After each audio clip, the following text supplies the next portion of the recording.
मेरी पसंद और मेरी नापसंद मायने ही किसके लिए रखती है। एक बार बच्चों को जन्म दे दो, बच्चे बड़े हो जाए, फिर तो अपना फैसला लेने लायक हो जाते हैं ना। माँ बाप को बताते हैं कि उन्हें क्या करना है क्या नहीं करना है। मैं ये करूँगा, मैं वो नहीं करूँगा। मैंने अपने बेटे के लिए क्या क्या सपने देख कर रखे थे। इकलौता बेटा था मेरा, क्या क्या नहीं सोचा था उसके लिए, और उसने कर ली ना अपने मन की। जिस लड़की से चाहता था उससे शादी कर ली ना, ले आया ना उसे इस घर में, कर लिया ना अपने मन की। माँ की कोई बात कहाँ उसे रास आने वाली है, माँ की बात कोई कहाँ सुनने वाला है। माँ ने जन्म दे दिया, पाल पोस दिया, अब सब अपने मन के हो जाओ, अपने मन की जिंदगी जियो। माँ, आप भी ना बहुत ज्यादा ही सोच रही हो। माँ, वैसे भी शादी का फैसला तो हर इंसान का अपना खुद का होना चाहिए ना, क्योंकि जिंदगी तो उस इंसान को ही ना दूसरे इंसान के साथ बितानी होती है। माँ, भले ही कोई लड़की आपको पसंद होती, आप जिससे भैया की शादी करवाती, लेकिन मान लीजिए भैया को वो लड़की पसंद ना आती, तो भैया पूरी जिंदगी उसके साथ कैसे रह लेते। माँ, समझने की कोशिश करो। माँ, भैया ने कुछ सोच समझ कर ही तो भाभी को चुना होगा। देख ले बेटा, देख ले, अब तू ही इन्हें समझा दे। अरे घर में हमें अपनी बहू चाहिए थी, अपने बेटे के लिए पत्नी चाहिए थी। ये तो ऐसे परेशान हो रही हैं कि जैसे अपने मन से गढ़कर ब्रह्मा से कोई स्पेशल रचना करवा कर लाती हैं अपने बेटे के लिए। दुनिया अपने बेटे के लिए अच्छी लड़की चाहती है, लेकिन भाई सबसे पहले बच्चों की खुशी भी तो देखी जाती है। और वैसे भी रहना तुम्हारे बेटे को है उसके साथ पूरी जिंदगी। उसे अगर पसंद नहीं आएगी तो फिर बेकार है, और अगर उसे पसंद है तो फिर चाहे जैसी भी हो हम भी अपना देख लेंगे। हमें कौन सा पूरी उम्र उसके साथ बैठे रहना है। अरे 4 दिन की जिंदगी है, बहू बना खिलाते सेवा कर दे, और क्या चाहिए भाई। मैं तो बस यही चाहता हूँ कि हमारी बहू इतनी संस्कारी हो कि अपने सास ससुर की सेवा कर दे, और क्या चाहिए। वरना तुम्हें पता नहीं है, आजकल की बहुएं तो वो होती हैं कि वो घर के अंदर गृह प्रवेश करती हैं और सास ससुर बाहर वृद्धाश्रम में चले जाते हैं। अभी देखा नहीं है तुमने महाराज जी का वीडियो? कितने सारे वृद्ध लोग को दिखा रहे थे उस वीडियो में, देखा नहीं तुमने? कितने सारे बच्चे अपने माँ बाप को खुद ले जाकर छोड़ छोड़ कर आते हैं। तुम तो शुक्र मनाओ, कम से कम तुम्हारी बहू ऐसी नहीं है, बस यही सोचो। आप तो ऐसे कह रहे हैं जैसे आप पता नहीं कब से उसे जानते हो, बचपन से जैसे आपने ही उसे पाल पोस कर बड़ा किया हो, उसके असली बाप जैसे आप ही हो, ऐसे बता रहे हैं। अरे बचपन में ही उसका बाप चल बसा था, लड़की के अंदर क्या संस्कार होंगे। शकल सूरत में भी कुछ खास नहीं है, मुझे तो एक पैसे नहीं सुहाई थी वो, पर करूं क्या, बेटे की जिद के आगे मजबूर हो गई। बेटा शादी ही ना करता किसी और से, तो इससे तो अच्छा था कि यही इसी को ले आऊं। पर ना जाने क्यों मुझे ये लड़की ठीक नहीं लगती। जब भी इसे देखती हूँ ना, ऐसा लगता है कि ये लड़की किसी का घर परिवार बसाने के लायक ही नहीं है। लेकिन अब करूं क्या, मेरे ही भाग्य फूटे थे, ना जाने कहां से मेरे बेटे को ये मिल गई। देख लिया बेटा, देख लिया। भले ही ये शादी हो गई है, लेकिन तेरी माँ को अभी भी अपनी बहू से नाराजगी ही है। पता नहीं क्यों इन्हें वसुंधरा में ना जाने क्या खराबी नजर आती है। मेरे बेटे को पसंद है और मैं भी खुश हूँ। लड़की गंभीर है, चुपचाप रहती है, शांत रहती है, पर तब भी ना जाने क्या इन्हें समस्या है। अभी ज्यादा हंसती बोलती तो कहती कि बहुत तेज तेज हंसती है, इसके अंदर तो संस्कार नहीं है। खामोश रहती है तो उसकी खामोशी इनको चुभती है। जाने दो पापा, आप तो जानते ही है ना कि कोई भी सास हो दुनिया की, उसे अपनी बहू तुरंत तो अच्छी नहीं लगने लगती। तुरंत क्या, बाद में भी अच्छी नहीं लगती। पापा, आपको पता है मेरी सास को भी मैं अच्छी नहीं लगती, पर अब करें क्या, मजबूरी है। उनके बेटे के साथ शादी हुई है और उनका बेटा मुझे छोड़ने वाला तो है नहीं, तो बर्दाश्त करती ही है। धीरे धीरे सब ठीक हो जाएगा पापा, आप चिंता मत करो। धीरे धीरे माँ भी एडजस्ट कर लेंगी भाभी के साथ। हाँ बेटा, वैसे ये बात तो तूने सही कही। तुझे एक पते की बात बताऊं, तेरी माँ को भी मेरी माँ कभी पसंद नहीं करती थी। जब भी इसे देखती थी ना, 1000 गालियां देती थी। हमेशा जली रहती थी तेरी माँ से। सही कह रही है। धीरे धीरे भगवान करें कि बस सब कुछ ठीक हो जाए और ये भी अपनी बहू के साथ एडजस्ट करके रहना सीख जाए। मैं नहीं चाहता कि मेरे घर में कोई बेकार का झगड़ा और झंझट हो, क्योंकि बेटा मैं तो ज़्यादा यहाँ रहता नहीं। अपना 4 दिन को आया हूँ, बेटे की शादी अटेंड करूंगा, फिर अपना चला जाऊंगा। अभी जब तक मैं रिटायरमेंट नहीं ले लेता तब तक अपना बिजनेस सबको संभालना ही है। बस ये चाहता हूँ कि घर परिवार में शांति बनी रहे, मेरे बेटे की भावनाओं को ठेस न पहुंचे, उसे कोई दुख ना हो, क्योंकि वो बेचारा अपनी माँ से भी बहुत प्यार करता है और अपनी पत्नी से भी। ये सब कुछ मुझे गलत लग रहा है। अपनी जिंदगी सुधारने के लिए मैं किसी की जिंदगी कैसे बर्बाद कर सकती हूँ, मैं किसी को धोखा कैसे दे सकती हूँ। वेद जी तो बहुत अच्छे इंसान है, क्या जानते ही थे वो मेरे बारे में। और उन्होंने मुझसे शादी करने के लिए इतना कुछ किया, अपने घर में विरोध किया। पर क्या करूँ, मैं उन्हें सच्चाई बताना चाहती थी शादी से पहले ही, पर मैं उन्हें बता नहीं पाई। मेरी माँ ने अगर मुझे कसम न दी होती तो मैं उन्हें सारी सच्चाई बता देती। ऐसे कैसे मैं इतनी बड़ा सच छुपाकर एक नए रिश्ते की शुरुआत कर सकती हूँ। अपने पति को मैं कैसे इतना बड़ा धोखा दे सकती हूँ, कैसे? अरे फिर तुमने अपना चेहरा उधर कर लिया, मुझसे शर्मा रही हो, पर क्यों? अब तो हमारी शादी हो गई है, अभी भी तुम्हें मुझसे शर्म आ रही है। ये जो चिलमन है दुश्मन है हमारी, कितनी शर्मीली दुल्हन है हमारी, कैसे दीदार आशिक तुम्हारा करे, रुखे रोशन का कैसे नजारा करे, हाँ नजारा करे, हाँ इशारा करे, हाँ पुकारा करे। ये जो गीसू है बादल है कसम से, कैसे बिखरे हैं गालों पे सनम के, हाय ये जो चिलमन है। मैं तुम्हें बता नहीं सकता, तुम्हें आज पाकर मैं कितना खुश हूँ, इतना खुश हूँ, इतना खुश हूँ कि मैं क्या कहूँ। दूर हो जाइए मुझसे। आप भी बाकी आदमियों की तरह ही है ना? आपको भी बस सिर्फ और सिर्फ मेरे शरीर से प्यार है, मेरी आत्मा से, मेरे मन से आपका कोई लेना देना नहीं है। आपको बस ये लग रहा है आप मुझे आज हासिल कर चुके हैं तो मेरे साथ जैसा चाहे वैसा बर्ताव करें, बस इसी के लिए आपने मुझसे शादी की थी। हाँ, क्या दुनिया में कभी कोई ऐसा आदमी नहीं हो सकता जो किसी औरत को उसके दिल से चाहे, उसके शरीर से नहीं? हाँ, ये तुम कैसी बातें कर रही हो? मैं तो बस नहीं, सही कह रही हूँ मैं, वाकई में आप मुझे हासिल कर चुके हैं। आपका अधिकार है मुझ पर जैसा चाहे वैसा बर्ताव करें, मैं भी तैयार हूँ आपको खुश करने के लिए। कर लीजिए अपनी इच्छा पूरी और कर लीजिए जो आप करना चाहते हैं। बस बहुत हो गया, बहुत सुन ली तुम्हारी बकवास। प्यार करता हूँ उसका ये मतलब नहीं है कि जो पाओगी तो सुनाओगी मुझे। अरे शादी की है तुमसे, प्यार करता हूँ। अगर तुम्हें प्यार से गले लगा लिया तो इसमें क्या गलत कर दिया मैंने? तुम तो ऐसे ऐसे भाग रही हो मुझसे जैसे कि मैं कोई पापी हूँ, कोई राक्षस हूँ। मैं समझ नहीं आता मुझे कि आखिर तुम्हारी प्रॉब्लम क्या है। जिस दिन से मिली हो उस दिन से ऐसे ही उल्टे सीधे बर्ताव करती हो मेरे साथ। पागल तो मैं हूँ ही। मुझे ना जाने क्या दिखा तुम में, ना जाने क्यों तुमसे प्यार हुआ और ना जाने क्यों मैंने अपना सर ओखल में डाल दिया। पर अब जो भी है वो यही है, सच्चाई तो यही है कि तुमसे प्यार करता हूँ। लेकिन ये अलग की बात है कि तुम्हें मेरा प्यार कभी ना दिखा है और ना ही समझ में आया है। ठीक है, नहीं चाहती ना कि मैं तुम्हारे पास आऊं, नहीं चाहती कि मैं तुम्हारे साथ इस कमरे में रहूं। जा रहा हूं मैं, तुम जैसा रहना चाहो वैसे रहो, खुश रहो बस।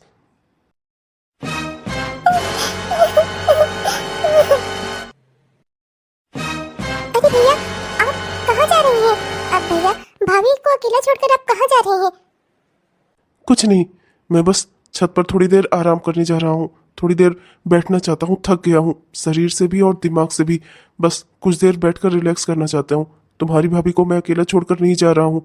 तुम्हारी भाभी खुद अकेला रहना चाहती है और मैं बस वही चाहता हूँ जो वो चाहती है। हाँ, ये तो होना ही था। मुझे अच्छे से पता है ऐसी लड़कियों के लक्षण। मैंने तुझसे पहले ही कहा था वो लड़की रहस्यमयी है, कुछ ना कुछ रहस्य है उसकी आंखों में, मुझे शुरू से दिखाई दे रहा था। अरे फंसी होगी किसी के साथ, इसीलिए नहीं चाह रही है कि उसका पति उसे हाथ लगाए, और इसीलिए तुझे अपनी शादी की पहली रात को अपना कमरा छोड़कर बाहर निकलना पड़ रहा है। अब पता चल गया माँ की सलाह ना मानने की का नतीजा, माँ की बात ना मानने का नतीजा। कर ली ना अपने मन की, कर ली ना अपनी जिंदगी बर्बाद। अरे मैं कहती हूँ अभी भी मान जा, कल सुबह इसे चुपचाप ले जाकर इसे इसके मामा के घर पटाखा, समझा? और चुपचाप इसे तलाक दे और कहीं दूसरी जगह अच्छी लड़की देखकर ढंग से शादी कर, अपनी जिंदगी मत बर्बाद कर इसके पीछे। माँ, अभी ना राई का पहाड़ बनाना ना कोई आपसे सीखे, छोटी सी बात है माँ। अरे उसकी शादी हुई है अभी अभी, और शादी से पहले लड़कियां कितना डरी और घबराई परेशान रहती हैं, और सब कुछ इतना जल्दी कोई एडजस्ट कर ले जरूरी नहीं होता माँ। और फिर वैसे भी उसने तो बचपन से ना जाने ही क्या कुछ झेला होगा। उसके तो पिता भी नहीं थे, कैसे न कैसे करके उसकी माँ ने उसे पाला पोसा होगा। अभी उसके मन में डर होगा, आज ही तो इस घर में आई है, और शादी से पहले कितना वो भैया को जानती थी और कितना हमारे घर के बारे में जानती थी। उसे एडजस्ट होते थोड़ा तो समय लगेगा। आप लोग इतनी जल्दबाजी क्यों कर रहे हैं उसके साथ? अरे वो एक लड़की है, इंसान ही तो है, उसके मन की भावनाओं की हमें कदर करनी चाहिए माँ। और आप हर बार उसे छोड़ने की बातें क्यों करती रहती है? अरे उसके साथ एडजस्ट करना सीखिए, उसे अपनी बेटी बनाइए माँ, तो वो भी आपको अपनी माँ समझेगी, अपना दुख दर्द आपको बता पाएगी, इस घर में एडजस्ट करने की और एक कदम बढ़ा पाएगी। अगर आप लोग इतनी जल्दबाजी करते रहेंगे तो वो कैसे इस घर में एडजस्ट कर पाएगी? मैं ही पागल हूँ जो तुम बच्चों के बीच में बोलने आ जाती हूँ। तुम लोग ज्यादा समझदार हो ना, उम्र का सारा तजुर्बा तुम ही लोगों के पास तो है, हम लोगों के पास तो कुछ है नहीं। ऐसे ही बहुत सारे लोग एडजस्ट करते करते पत्नी के साथ, कुछ लोग नीले ड्रम में गए, कुछ लोग खाई में गए। अब तुम अपना देख लेना कि तुम्हें अपना क्या करवाना है। मैं तो बस माँ होने के नाते तुम्हारा कुछ बुरा होता हुआ देख नहीं पाती, इसीलिए बोलने चली आती हूँ हर बार, वरना करो अपने मन की। ऐसी रहस्यमयी लड़कियों के कितने सारे किस्से होते हैं ना, मैं सब जानती हूँ। लेकिन जब कोई ठान कर बैठा हो कि मैं अपनी जिंदगी बर्बाद करूंगा, एक औरत के पीछे अपनी जान दे दूंगा, तो मैं कर ही क्या सकती हूँ। माँ होते हुए भी बेटे के आगे तो हार मान ही जाऊंगी ना। भैया आप भी भाभी से नाराज मत हो। भैया आपको उनके बारे में समझना चाहिए, सोचना चाहिए। देखिए शादी से पहले आपकी उनसे सिर्फ 2 मुलाकात ही हुई थी, ऐसे में कैसे वो आपके प्यार पर भरोसा कर ले। फिर आपको उनसे प्यार हुआ, आपने शादी कर ली, लेकिन भाभी के लिए तो सब कुछ बहुत जल्दबाजी में हुआ ना। इतनी जल्दबाजी में उन्हें आपका प्यार कैसे समझ आएगा भैया। और किसी इंसान को अपने प्यार पर यकीन दिलाने से पहले ना उसे अपनी दोस्ती पर भरोसा करवाना पड़ता है। भैया आप उनके पहले दोस्त बनिए, जब आप उनके एक अच्छे दोस्त बनेंगे ना तो धीरे धीरे वो के ऊपर भरोसा करने लगेंगी, आपके साथ प्यार भी करने लगेंगी। लेकिन भैया उसके लिए आपको थोड़ा इंतजार करना पड़ेगा। मैं समझती हूँ वो एक लड़की है, उनकी भावनाओं को समझती हूँ मैं भैया, और आपको भी समझना चाहिए। आप तो एक अच्छे और जिम्मेदार इंसान है ना भैया। शायद तो ठीक ही कह रही है, शायद मैंने ही ज्यादा जल्दबाजी कर दी। मुझे पहले उसे अपने प्यार पर भरोसा दिलाना चाहिए था। शायद गलती मेरी ही है। तू ठीक कह रही है, पर करूं क्या। मैं उससे प्यार करता हूं ना तो कभी कभी भावनाओं में बह जाता हूं। पर कोई बात नहीं, तू सही कह रही है। मैं कोशिश करूंगा उसका दिल जीतने का, उसका भरोसा जीतने का। भैया हर रिश्ते की शुरुआत ना दोस्ती से ही होती है, चाहे वो भाई बहन का रिश्ता हो, चाहे प्रेमी प्रेमिका का, और चाहे पति पत्नी का। और जिस रिश्ते में दोस्ती नहीं होती ना वो रिश्ता कभी भी प्रगाढ़ नहीं हो पाता। इंसान एक बार की अपने मन की बात ना अपने पति पत्नी में आपस में नहीं कहता, अपने भाई और बहन में भी नहीं कहता। लेकिन अगर दोस्ती का रिश्ता होता है ना तो इंसान उससे अपना हर दुख दर्द बांटता है, अपनी हर परेशानी कहता है। इसलिए भैया मैं आपसे यही कहूंगी, पहले आप भाभी से दोस्ती करो, उन्हें अपने विश्वास में लो, उनका विश्वास जीतो, उनका दिल जीतो। देखना धीरे धीरे ना वो खुद आपके पास आ जाएंगी।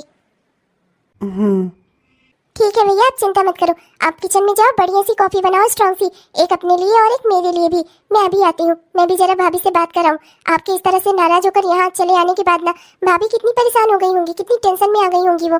कम से कम किसी को तो होना चाहिए उनके पास जो उन्हें थोड़ा सांत्वना दे सके। मैं उनसे बात करके आती हूँ।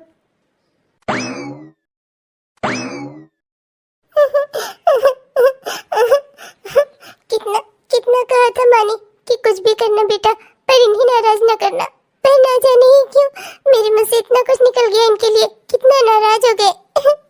अब मैं क्या करूं।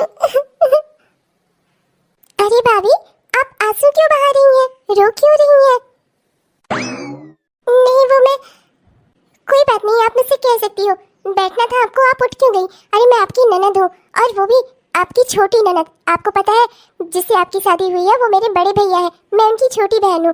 पर भैया ने ना जिद करके पहले मेरी शादी करवा दी, और मैं कितने समय से उनकी शादी का इंतजार कर रही थी। माँ अभी ना उनके लिए बहुत सारी लड़कियां देख रही थी, पर आप जैसी अच्छी कोई मिली ही नहीं कभी। और मिली भी तो आप किसे, मेरे भैया को। और उन्हें आपको देखते ही आपसे प्यार हो गया।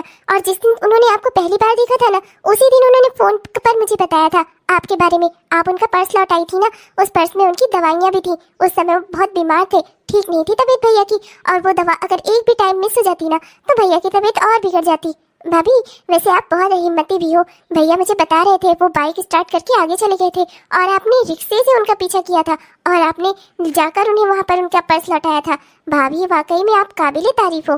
पर आप रो क्यों रही हैं? आपको अपनी माँ की याद आ रही है, अपनी मामी की याद आ रही है, अपने घर वालों की याद आ रही है, भाई बहन की याद आ रही है? नहीं वो बस, कोई बात नहीं भाभी, आप बिल्कुल भी चिंता मत करो। आपका मायका कितना दूर है ही, और वैसे भी शादी के बाद लड़की का रिश्ता ससुराल से जुड़ता है तो मायके से टूट थोड़े ना जाता है। वहाँ से भी आपका रिश्ता जुड़ा रहेगा और यहाँ से भी, और हम लोग भी तो आपके अपने ही हैं। बस आप ना हम लोगों को अपना समझो। मैं आपकी ननद जरूर हूँ पर आपकी दोस्त जैसी हूँ। वैसे तो मैं अपने ससुराल में ही रहती हूँ, लेकिन अब आप यहाँ आ गई हो ना तो मैं चक्कर लगाती रहूंगी। आखिर भाभी तो सहेली जैसी ही होती है ना। मुझे शॉपिंग करनी होगी या कहीं पर भी जाना होगा ना तो हम दोनों ननद भाभी साथ में जाएंगे। आपको पता है मेरी बहुत सारी सहेलियां हैं, उनकी भाभियां हैं, सब अपनी अपनी भाभियों के साथ घूमती फिरती हैं। मेरे ही पास भाभी नहीं थी, कितने समय से मैं भैया से शिकायत कर रही थी। और चलिए कम से कम आप आई तो मेरा इंतजार पूरा तो हुआ। अब आप देखना हम लोग साथ में ना धमाल मचाएंगे, धमाल। भाभी मैं जानती हूँ कि आपकी जिंदगी में ना सब कुछ बहुत अचानक से हुआ।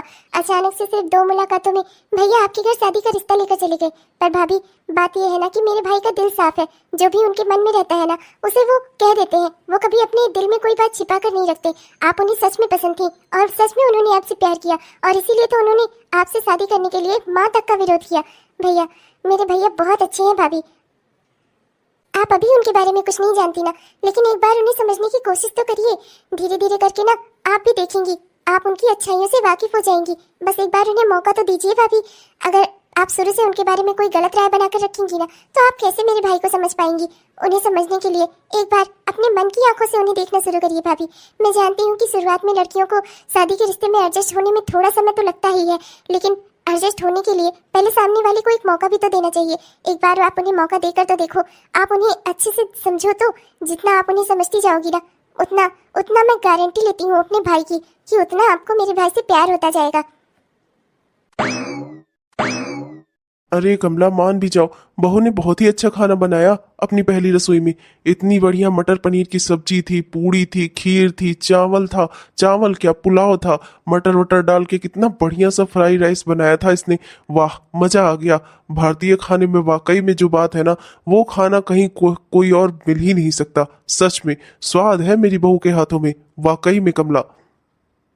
बस करिए, आप तो ऐसे तारीफों की पुल बांध रहे हैं इसकी जैसे मैंने आज तक आपको भूखा मारा है। हाँ, जब आप यहाँ रहते ही नहीं है तो मैं आपको कहाँ से क्या खिला दूँ। हाँ, और जब हम साथ में रहते थे तो क्या मैंने आपको कभी मटर पुलाव और मटर पनीर की सब्जी नहीं खिलाई है। हाँ, जो ऐसे तारीफों के पुल बांध रहे हैं इसके लिए, पूड़ी खीर सब्जी, जैसे लग रहा है कि न जाने ही क्या बना दिया हो इसने, कोई शाही पकवान बना दिया हो। इतना ज्यादा खुश हुए जा रहे हैं।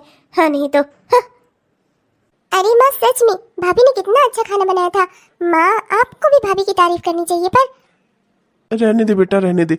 तेरे कहने से ना तेरी माँ सुधरने वाली नहीं है। और सास होती हैं, बहू की पहली रसोई पे उसके हाथों का बना खाना खाने के लिए तरसती हैं। अभी पड़ोस की वो क्या कहते हैं, चंपा देवी है ना, उनके यहाँ क्या हुआ, उनकी बहू ने पहली रसोई में खाली हलवा बनाकर रख दिया और कहा यही बनाना आता है, बहुत मुश्किल से इंटरनेट से यही सीखा है। और उसके बाद तो आज तक चंपा देवी खुद ही खाना बनाकर अपनी बहू को खिला रही हैं। इनको भी ना ऐसी ही बहू चाहिए थी। अच्छी बहू मिल गई है ना तो हाजमा कमजोर है इनका, हजम नहीं हो रहा है। अरे इतना बढ़िया खाना बनाया है बेचारी ने, पहली रसोई के में उसे उपहार के रूप में कुछ देने के बजाय खड़ी होकर मुंह फुलाई है। बताओ तो जरा, जैसे ना जाने ही इनका उसने क्या नुकसान कर दिया हो बेचारी ने।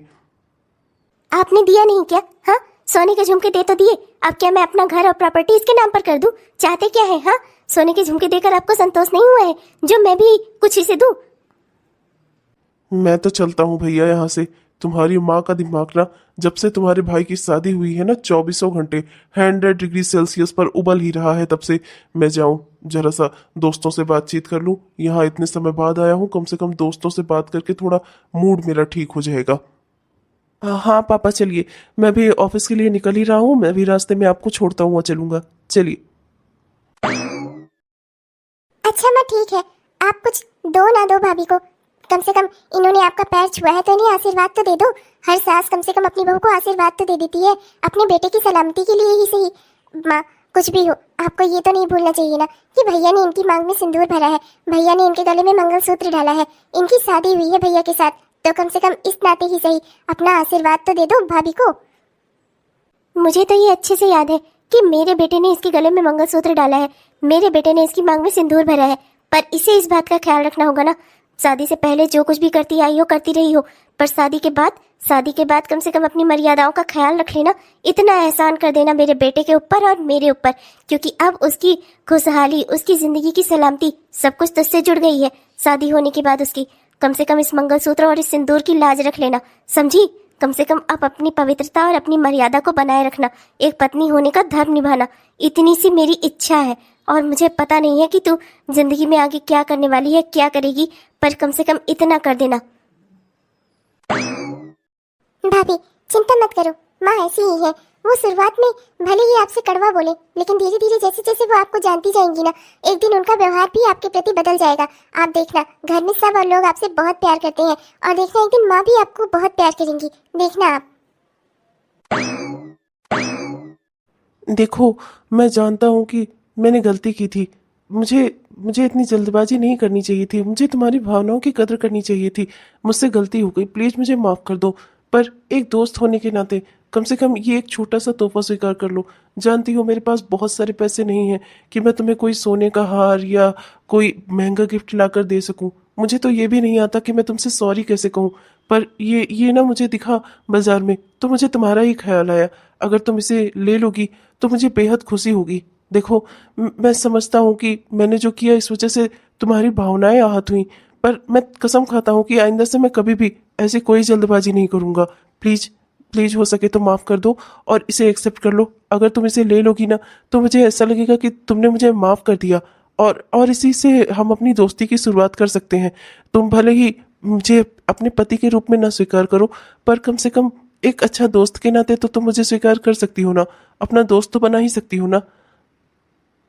मानता हूँ कि जो कल रात हुआ वो नहीं होना चाहिए था, गलती मेरी ही है।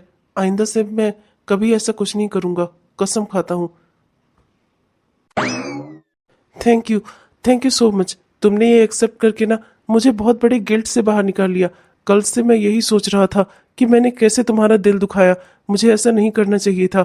मैं पछता रहा था, तुमने मुझे पछतावे से बाहर निकाल लिया। थैंक यू सो मच, वाकई में तुम बहुत अच्छी हो। तो आज से हम दोस्त हुए।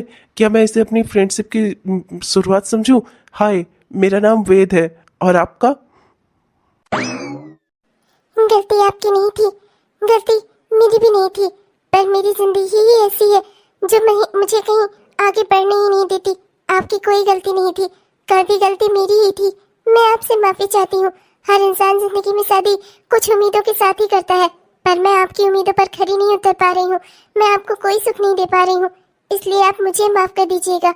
आप जैसे इंसान की दोस्ती मुझे हासिल हो, मैं शायद इस लायक भी नहीं हूँ। आप बस एक बार मुझसे दोस्ती तो कर लीजिए, बाकी मैं सब संभाल लूंगा। आपकी जिंदगी की जो परेशानियां हैं, मेरी जिंदगी की जो परेशानियां हैं, मैं सब ठीक कर लूंगा। आपको पता है, दो लोग अगर एक रिश्ते में एक साथ जुड़ते हैं ना, तो एक दूसरे की कमियां, एक दूसरे की बुराई, सब कुछ वो दोनों एक दूसरे का संभाल लेते हैं। भगवान ने इसीलिए तो इस रिश्ते को बनाया है, जिससे एक की कमी दूसरा पूरा कर सके। और जिंदगी में ये रिश्ते इसी तरह से आगे बढ़ते हैं। हर इंसान में कोई ना कोई कमी होती है, लेकिन जब वो एक अच्छे इंसान के साथ जुड़ता है ना, तो धीरे धीरे उसकी कमियां खत्म होने लगती हैं। एक इंसान की कमी दूसरे की अच्छाई बन जाती है, और दूसरे की अच्छाई एक इंसान की कमी को दूर कर देती है।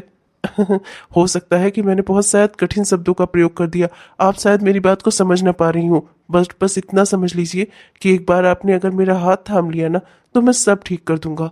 बस आप मुझ पर भरोसा करिए। वैसे आई एम सॉरी, आप लोगों के प्राइवेट मोमेंट में मैंने अपनी दखल अंदाजी कर दी, पर क्या है ना कि ये छत है तो मुझे लगा नहीं था कि यहाँ कुछ ऐसा हो रहा होगा। खैर कोई बात नहीं, आप लोगों की नई नई शादी हुई है तो मैं समझ सकती हूँ, पर क्या करूँ, मजबूरी है। माँ ने मुझे भेजा है, वो भाभी के मामा आए हुए हैं इन्हें लिवा कर ले जाने के लिए, पग फेरे की रस्म के लिए। क्यों? मामा मामा आए हुए हैं? हाँ भाभी, आपके बड़े मामा आए हुए हैं और वो कह रहे हैं कि पग फेरे की रस्म के लिए वो आपको घर ले जाना चाहते हैं। हाँ भाभी, इसमें इतना शौक होने वाली क्या बात है? हर लड़की की पग फेरी की रस्म होती है और वो अपने मायके जाती ही है कुछ दिनों के लिए। आपको लिवाने आपके मामा जी आए हुए हैं, वो बाहर आपका इंतजार कर रहे हैं। आप दोनों जल्दी से बाहर आ जाइए, माँ ने बुलाया है आप लोगों को। मामा मामा। अपने मामा का नाम सुनकर इतनी ज्यादा एक्साइटेड हो गई कि इतना सुंदर सा मेरा दिया हुआ उपहार अभी लेकर इतने प्यार से हाथों में खड़ी थी और उसे भी जमीन में फेंक दिया। खैर कोई बात नहीं, मामा जी आए हुए हैं, मुझे चलकर पहले उनका स्वागत करना चाहिए, बाद में देखता हूँ कि आखिर बात क्या है। अरे दामाद जी, आपकी जगह मेरे पैरों में थोड़े ना है, पलकों पर है, पलकों पर। अरे दामाद तो पलकों पर बिठाए जाते हैं, और अपने बिटिया रुचि और अपनी वसुंधरा में ना मैंने कभी कोई अंतर नहीं किया है। मेरे लिए जैसे वसु वैसे ही मेरी रुचि। तो वही मैंने सोचा, पग फेरे की रस्म के लिए मैं किसे भेजता ही भला। अब वसु का भाई तो अभी बहुत छोटा है, और वसु की माँ सुजाता वो तो बीमार रहती है, और वैसे भी औरतें कहाँ जाती हैं बेटियों के घर बेटियों को लिवाने। तो इसीलिए मैं ही आया हूँ अपनी वसु को ले जाने। तो आप लोगों ने उससे कहा नहीं क्या? कितनी देर हो गई इंतजार करते हुए, अभी तक वसु बाहर नहीं आई। मैं एक काम करता हूँ, मैं वहाँ उसके कमरे में जाकर ही उससे मिल लेता हूँ और जल्दी उसे लिवा कर ले जाता हूँ। 1 मिनट भाई साहब, भले ही आप मेरी बहू वसुंधरा के लिए उसके पिता के समान होंगे, पर हमारे घर के ये संस्कार नहीं है कि हमारे घर की बहू बेटियों के कमरे में कोई भी चला जाए। देखिए वसुंधरा तैयार हो रही है, तैयार होकर अभी बाहर आएगी, तब आप ले जाइएगा उसे। अरे माँ जाने भी दीजिए ना, वो तो बस भाभी से मिलना ही चाहते हैं। एक बार भाभी उन्हें देख लेंगी, खुश हो जाएंगी, जल्दी जल्दी से सामान अपना पैक करेंगी और चली जाएंगी पग फेरे के लिए। माँ ये सब सोच पुरानी है, बहू के कमरे में कोई न जाए, ये कौन सा बाहर की है। अरे ये तो उनके लिए उनके पिता जैसे ही है ना। और वैसे भी अभी तक इन्होंने ही तो वसु भाभी की देख रेख की है, देखभाल की है, उन्हें पाला पोसा है। माँ मामा तो माँ से भी बड़े होते हैं, क्योंकि मामा में 2 बार माँ आता है और मामा तो माँ से ज्यादा प्यार करते हैं। तो भला आप इन्हें जाने से क्यों रोक रही हो? हाँ मामा जी, आप प्लीज मेरी माँ की बातों का बुरा मत मानिएगा। वसुंधरा कमरे में ही है, वो बस सामान ही पैक कर रही होगी। आप जाइए, मिल लीजिए उससे। मैं ना एक दिन इस घर में बोलना ही बंद कर दूंगी। वैसे भी अब मेरे राय का कोई महत्व रहता नहीं जा रहा है तुम लोगों की नजरों में। सब मुझे पढ़ाने लगे हैं, तो ससुराल से आकर मुझे सिखा कर जा रही है। और मेरा बेटा, मेरे बेटे के लिए तो मेरी राय कोई महत्व ही नहीं रखती है। तुम सब अब बहुत बड़े हो गए हो ना, अब लोगों के सामने भी बताने लगे हो कि तुम्हारी माँ की कोई औकात नहीं है। आज अपने ससुराल वालों के सामने तुम्हारे भाई ने ऐसा साबित कर दिया और तुमने भी कि मुझ में कोई अकल ही नहीं है। मैं तो बेकार बात करती हूँ ना। ठीक है, आइंदा से मैं कुछ बोलूंगी ही नहीं। नाते रिश्तेदारी भी तुम लोग ही संभाल लेना, बहुत ज्यादा ज्ञान है ना तुम लोगों के पास। हाँ भैया, माँ तो हमेशा की है, कभी नहीं सुधरने वाली, हमेशा इनका पारा हाई ही रहता है। पापा बिल्कुल सही कह रहे थे, जब से आपकी शादी हुई है माँ का दिमाग 100 डिग्री सेल्सियस पर बस उबल ही रहा है। मैं तो बस ये कह रही थी कि वो उनके मायके के रिश्ते हैं, अगर थोड़ी देर वो उनके साथ बैठेंगी, बोलेंगी, बतलाएंगी तो थोड़ा उन्हें कंफर्टेबल फील होगा। बस इसीलिए मैंने बोल दिया। क्या गलत कह दिया? अरे हर लड़की अपने पिता से, अपनी माँ से, इस सबसे खुल की बात इन्हीं से तो कर पाती है। और इसके लिए तो उसके मामा पिता समान ही है ना। पिता के जाने के बाद आखिर उन्होंने ही तो उसका पालन पोषण किया है, तो फिर मैंने क्या गलत बोल दिया? माँ तो हमेशा चिढ़ी हुई ही रहती है। जाने दे, कोई भी बच्चे अपने माँ बाप को नहीं सिखा सकते ना। आखिर माँ बाप होते हैं, सब कुछ पहले से ही सीखे होते हैं। पर दुख इस बात का होता है कि वो अपने बच्चों के ही दुख दर्द को नहीं समझना चाहते। खैर, क्या ही कर सकते हैं, हमने कुछ गलत नहीं किया है। वसुंधरा इन 2 दिनों में जितना परेशान थी ना, कि अगर वो अपने मामा से मिलकर थोड़ी देर अकेले में बातचीत कर लेगी ना, तो उसकी थोड़ी समस्याएं कम हो जाएंगी। मैं जानता हूँ ना वो अपने घर परिवार से कितना जुड़ी हुई है, पर माँ तो कुछ समझना चाहती ही नहीं। आजकल के बच्चे की सबसे बड़ी समस्या यही है कि उनके माँ बाप उन्हें समझना चाहते ही नहीं है। खैर चलो, अब वसुंधरा थोड़ी देर अपने मामा से बात कर लेगी तो उसे थोड़ा अच्छा लगेगा। दुख बस मुझे इस बात का है कि सब कुछ मैं ठीक करने वाला ही था। मेरी और वसुंधरा की दोस्ती की आज से शुरुआत ही हो रही थी और अभी अभी ये पग फेरे की रस्म आ गई। ओहो भैया, आप चिंता क्यों करते हो? अब आपको और भाभी को तो जिंदगी भर साथ रहना है ना, फिर ये एक पग फेरे की रस्म ही तो है। अच्छा ये भाभी कुछ दिन अपने मायके हो आएंगी, अपने माँ से मिलाएंगी, अपनी बहन से मिलाएंगी, अपने छोटे भाई से मिलाएंगी, मामी से मिलाएंगी, उन्हें भी अच्छा लगेगा। फिर शायद वो इस घर में दोबारा आए तो वो अपने रिश्ते की नई शुरुआत और अच्छे से शुरुआत कर सके। अरे इतना क्या नखरे दिखा रही हो? कोई पहली बार तुम्हारे हाथ पकड़े हैं क्या? हाँ, यहाँ ससुराल में आते ही बहुत बड़ी इज्जत वाली बन गई हो, मुझसे अपना हाथ छुड़ा रही हो। तुम्हें क्या लगा था शादी करने के बाद तुम एकदम से मुझसे आजाद हो जाओगी, मेरे चंगुल से आजाद हो जाओगी? हाँ, मैंने तुमसे पहले ही कहा था कि तुम्हारी शादी तो कर रहा हूँ, लेकिन बस दुनिया और समाज के दिखावे में, ये नहीं कि तुम्हें मैं अपने से दूर जाने दूंगा। तुम्हें क्या लगा था तुम आजाद हो गई हो? चलो, पग फेरे के बहाने ही सही, चलना तो तुम्हें मेरे साथ ही है। चलो। मामा जी, मैं आपके सामने हाथ जोड़ती हूँ। शादी से पहले मैंने बहुत कुछ सहा है, पर अब नहीं। अब मेरी शादी हो गई है, कम से कम अब तो मेरी मर्यादाओं का, मेरे शादीशुदा रिश्ते का कुछ तो कदर करिए मामा जी। मामा जी, मैं बस, अब बहुत हो गया, अब मैं और कुछ नहीं सहूंगी। पागल मत बनो, भूल गई हो क्या कि अभी भी तुम्हारी माँ का और तुम्हारे भाई का खर्चा मैं ही उठा रहा हूँ, समझी? तो किस्त तो तुम्हें अदा करनी ही होगी ना। शादी तुम्हारी की है क्योंकि दुनिया और समाज वाले मुझे जीने नहीं दे रहे थे, कह रहे थे कि मैं जानबूझकर तुम्हें घर में बिठा कर रख रहा हूँ, तुमसे काम करवा रहा हूँ। मेरी बहन की बेटी हो ना, इसलिए मैं तुम्हारी शादी नहीं कर रहा हूँ। लोगों के मुंह पर ताले लग जाए ना, इसलिए तुम्हारी शादी की। और अच्छा खासा लड़का भी मिल गया जो बिना दान दहेज के तुमसे शादी करने को तैयार हो गया। पर तुम्हारी शादी कराने का मतलब ये नहीं है कि मैंने तुम्हें आजाद कर दिया है। तुम मेरी थी, मेरी हो और हमेशा मेरी ही रहोगी, समझी? और ये नखरे दिखाना मुझे बंद करो। चुपचाप से अपने सामान पैक करो और घर चलो। तुम्हें अपने माँ और अपने भाई की कोई कदर है कि नहीं? कोई फिक्र विक्र है कि नहीं? तुम आजाद हो गई, मतलब वो अब जिए या मर जाए? हाँ, उनका खर्चा पानी बंद कर दिया मैंने, तो क्या करोगी? उन्हें लेकर यहाँ ससुराल में आओगी रहने? और अपनी सास को क्या बताओगी कि तुम्हारा मामा तुम्हारे साथ क्या करता था? बताओ। और फिर लोग तुमसे पूछेंगे नहीं कि इतने सालों से, लगभग 10 सालों से तुम ये सब कुछ क्यों सहती आई? कहीं तुम्हारी खुशी तो नहीं थी इसमें? हाँ बोलो। मामा जी। हे खबरदार, जो अपनी आवाज ऊंची की तो मेरे सामने आवाज ऊंची से करके बात करेगी? हाँ, भूल गई क्या? हाँ, भूल गई कि मैं तुझे क्या सजा दे सकता हूँ? भूल गई? यहाँ आते ही बहुत ज्यादा तुझमें गर्मी आ गई है, बहुत ज्यादा जोश आ गया है। हाँ, जिस गुमान में है ना तू, वो गुमान, वो गुरूर सब 2 पल में चकनाचूर कर सकता हूं मैं। एक बार जाकर तेरे चरित्र के बारे में ना, तेरी सास को, तेरे पति को, तेरी ननद को, तेरे ससुर को बस एक बार बता दूं, बस देखना खुद ब खुद वो लोग तुझे यहीं मेरे घर में ले जाकर वापस फेंक कर आएंगे। ना फेंक कर आए तो मेरा नाम बताना तुम। और अगर तुम चाहती हो ना कि सब मामला ऐसे ही सही से चलता रहे, कुछ दिनों के लिए ही सही, तुम्हें तुम्हारे ससुराल का सुख मिलता रहे, तो चुपचाप से मेरी बात मानती रहो। मुझे गुस्सा दिलाओ नहीं, वरना तुम्हारे लिए बहुत बुरा हो जाएगा। हरगिज नहीं, मैं अब वो बिल्कुल नहीं करूंगी जो आप चाहते हैं। मैं अब वो बिल्कुल भी नहीं करूंगी। मेरी शादी हो चुकी है अब, और मैं अपने पति को धोखा बिल्कुल भी नहीं दूंगी। आप यहाँ से चले जाइए, मैं आपके साथ नहीं जाने वाली। लगता है तू ऐसे नहीं मानेगी। अब तू मुझसे जुबान लड़ाएगी, मुझे मना करेगी? इतनी तेरी हिम्मत हो गई, मैं ये भूल जाऊंगा कि तू अपने ससुराल में खड़ी है। यही तुझे सबक सिखाऊंगा। रुक, और रुक, भागती कहाँ है? रुक।